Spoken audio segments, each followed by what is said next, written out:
Guten Tag. Today we are going to have a quick look at one type of opinions in German, which is adverbs. And for that we are going to compare and contrast the English and German way of giving simple opinions, just 4 of them. So if we start with the English, one common way to give opinions in English is through verbs. So for example, you could say, I love playing tennis. The opinion there is given by the word love, which is a verb. So I love playing tennis. Another opinion you could say is I like playing tennis, a little bit less intense. Like is your opinion verb. I quite like playing tennis, so we still have an opinion verb and we have a modifier with it, quite like. I quite like playing tennis, still using a verb for the opinion. And finally, I don't like playing tennis. We have a negative form of the verb like. I don't like playing tennis. We're just going to look at those 4 to show you how German works as opposed to English. So in German, when we give opinions, one common way to do that is using adverbs. So instead of having the verb give the opinion, which means a doing word gives the opinion, we now have an adverb that modifies a verb to give the opinion.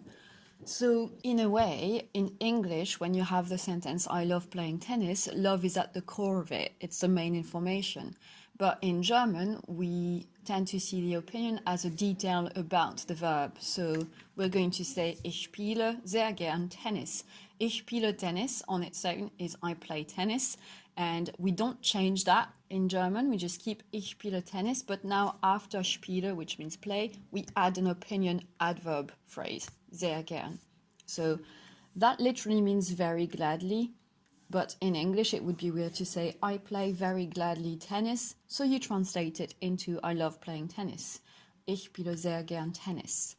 Okay? So that's an adverb instead of a verb of opinion.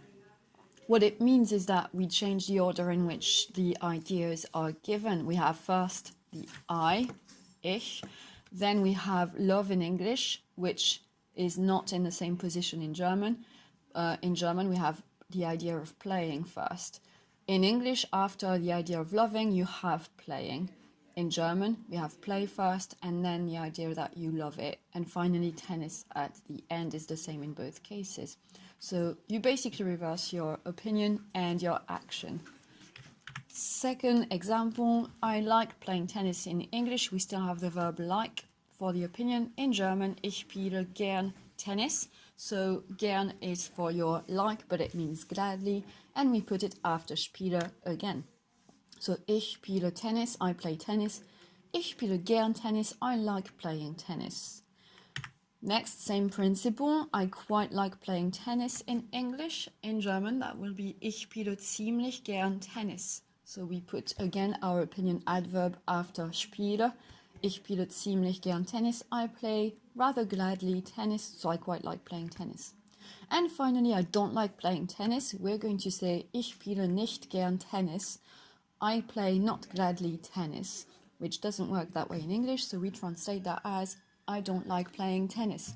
So hopefully this clears things up a bit. If the verbs, adverbs talk confuses you, you just have to learn by heart that sehr gern is the equivalent of love, gern, like, ziemlich gern, quite like, nicht gern, don't like, and you need to remember to put them after your action. So ich spiele, I play, and then you put your sehr gern. If I wanted to say I like reading, I would say ich lese gern. If I wanted to say I don't like swimming, I would say ich schwimme nicht gern. So you put your action first and then your opinion in German with sehr gern, gern, ziemlich gern, and nicht gern.